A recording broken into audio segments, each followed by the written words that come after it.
That to me is a concern. When did you first discover that at Apple? I wasn't at Apple when I discovered that. I left Apple in May. And you I was didn't like, know this while you were there. I was like, bros, like, well, okay. So when I was, Eric and my partners were like, Joe, I got to know these guys. They're like, come on, you got to come. You're like the perfect guy for these guys. Yeah, maybe actually tell that story all right. now, So, like how you got connected with Eric and what happened. I saw Eric on a podcast.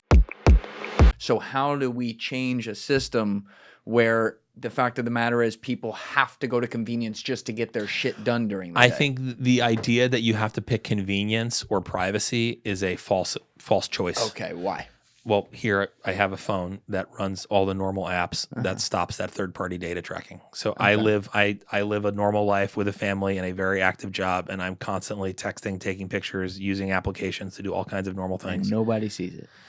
No, so let's be very clear. Okay, let's go down the list. Okay, is this a phone that makes you invisible to the world? No. This is a phone that has unique protections at different layers of the hierarchy of risks. Okay. For people listening, not watching, currently Joe is holding the Unplugged phone, which is the company you're CEO of. The way I would say it is think about like a pyramid, okay? Think about a pyramid. At the bottom of the pyramid is third-party data tracking. Okay. This is all of this stuff that's commercially available, right? So this is, again, I go on any app. I think I'm just using a free app, and the app is sending stuff to known third-party data harvesters. Okay. That is happening to all of our many of the apps on all of our phones. This device stops that on the phone with this firewall that stops the apps from contacting those servers. Okay. Does that mean if I go on Facebook, Facebook's not recording what I do on Facebook? No, Facebook is definitely recording what I do on Facebook. We have some interesting things in the pipeline there, but that are not yet released. But I would say for now, third-party data is the bottom of the pyramid that our device is very unique at blocking that activity. Okay. I'll also say it's the most risky data because that's the data that's on an open marketplace. The Google and Meta data is first party to them, meaning they're not like selling that to everyone. You can't go on a website and be like, Google, tell me where someone's phone is. Right. You can do that with these third-party ad networks. That's the main thing that is stopped at the bottom of this pyramid by our device. So that's a big, big problem. Separate from that, there's first-party tracking in Google and Meta. Our phone does not have any Google mobile services on it, so there's no Google activity. If you go on Instagram and give it access to your live location, I would say that that's probably a mistake. And our phone will let you do that. I would not encourage you to do that. What our phone does is stop the unknown third-party data tracking that's happening everywhere at the bottom. Now, what about when you go into Instagram and you say allow access to my photo library? That is a really dangerous thing. And it's actually really sad. I believe they had a whistleblower come out recently that talked about some of the insights they draw from the photo library. So you'll notice, like one of the things they according to what I recall from a whistleblower, correct me if I'm wrong here, but I remember one of the stories acutely was if it's a female and they've seen a high incidence of deleted selfies, that indicates like a low self-image and they might be a good target for a specific type of, oh, they'll like these kinds of products for girls who think they're ugly, that kind of, which again, I have two daughters, so it knows the deleted data too. If you give it access to the full thing, yes, that's a possibility. Wait, all right, hold on. Let's go back to Apple then. Why doesn't Apple have it built in to their services that when an app asks for full access to the photos, it just gets access, and there's still problems that can happen for this. It just gets access to the photos though, and not the metadata of everything you've done. Apple does have a great product, which is an out-of-process photo picker. So you'll say, Instagram, I want to post a photo, and Apple will bring up, you'll notice this like the share sheet I mentioned, when you go to share something and the share sheet slides up in front of the app. The Apple will do the same thing with the photo picker. It'll say, hey, pick the photo you want to share. Right. Instagram and other I'm not saying Instagram specifically. I've seen many apps, I'm not sure if Instagram does this. Many apps will try to avoid using that service from the iPhone because they want to see all the photos. So I've had this experience with other apps where it's like instead of using Apple's convenient picker that is invisible to the app, they want to push me to allow all access. But why does Apple allow that to be possible? If I put in an alarm system on my house, the alarm's going to go off if someone breaks in. It sounds like they don't have an alarm system. I would say this is a really tough spot that Apple's in, and I actually think in this area we're describing, I think Apple has a good product, which is this photo picker. And again, it's not like apps can't access that. It's like they make it very like to the customer. They're like, no, you really want to give us, repeated access, right? Persistently asking for access to the whole thing. These are the kinds of things, like, I think the photo picker is great. I mean, the big surprise to me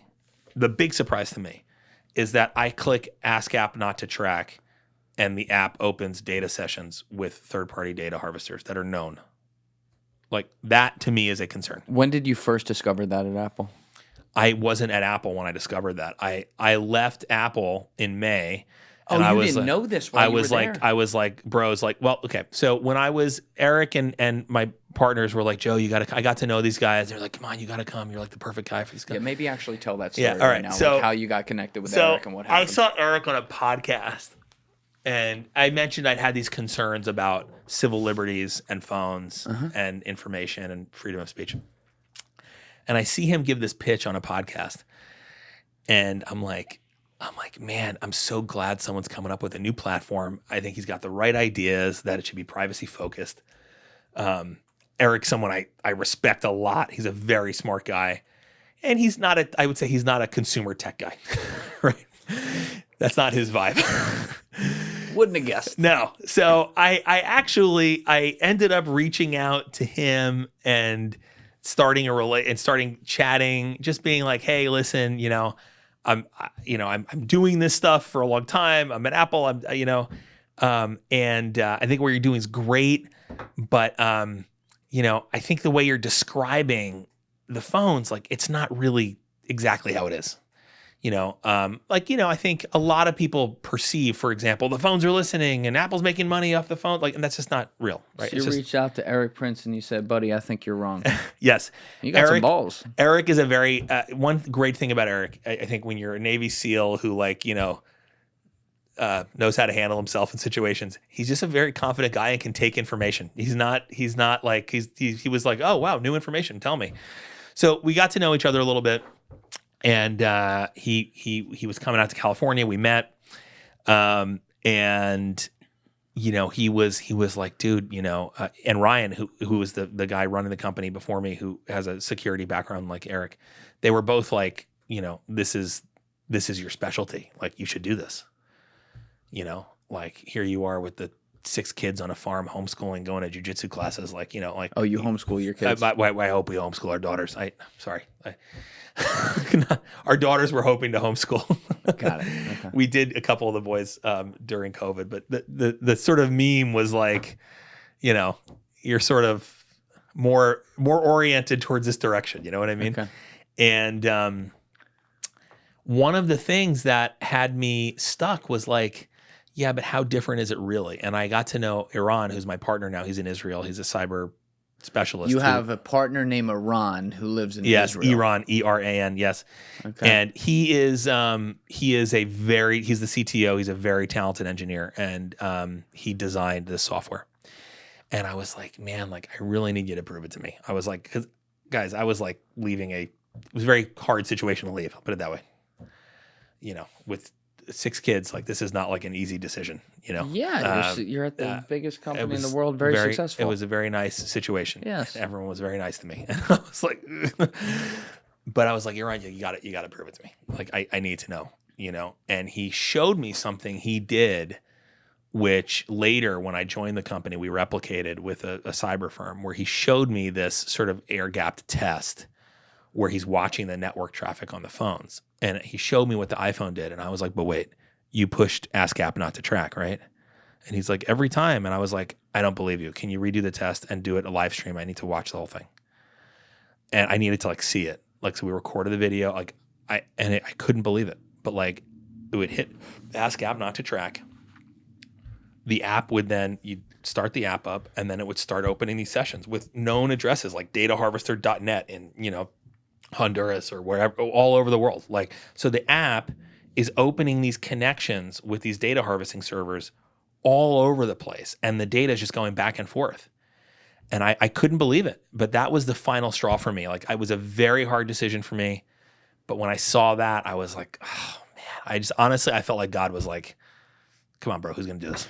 Well, this is one point of contention with the Unplugged phone, and I understand this, and that is that there is, as far as the technology being built, we're talking about connections within people who are in Israel, who are extremely talented. And the fact of the matter is, Israel is a country that has innovated a lot of incredible stuff in tech, and it's also been used as information. It is the country that they are the most prolific spies in the world. They make the CIA look like Toys R Us at Mossad.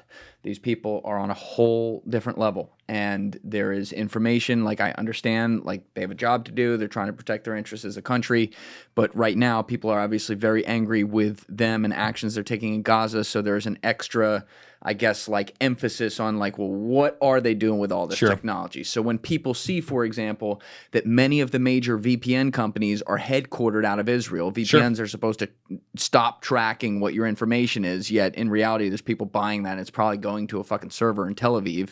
That would be correct. I don't know if the server's in Tel Aviv, but I would say I personally, one of the reasons I'm in favor of this is the VPN. Well, the traffic blocking is on the phone. We also have a VPN if you want to hide your IP address, but the traffic blocking is not on a server. It's on the phone, which is different from my perspective than outsourcing it to a server. This would be my question, given that they don't have a great track record with not using information against anyone that could be to their interest over there.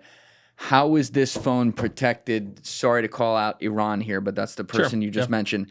How is the information that is not being allegedly transmitted through this phone protected from people over there in another country getting access to it and potentially having powerful people here compromised if they do?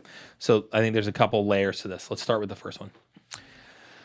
First thing is, again, it's keep that mic in front of you. I'm not. It's not just my position that this is the case. Like, this is why we get testing done from third parties. So, you know, we hire these cybersecurity firms. They give us these test results. You can contact them, and anyone can look at these tests. So, U.S. cybersecurity companies? Correct. So that's the first thing is we don't think anyone should take our word for it. I don't like when it comes to your data privacy, you should not take anyone's word for anything.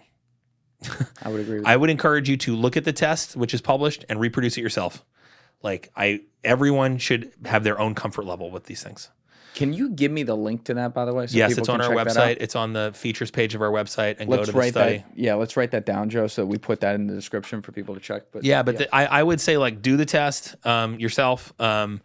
We have, like, Raxus gave us like a abbreviated 5-page version. We have like a 200-page version of this test. We can release more of that. We can ask them to redact some stuff if they need to, so that they control their methods. But so I would say first is I would say, you know, we think that that's very important.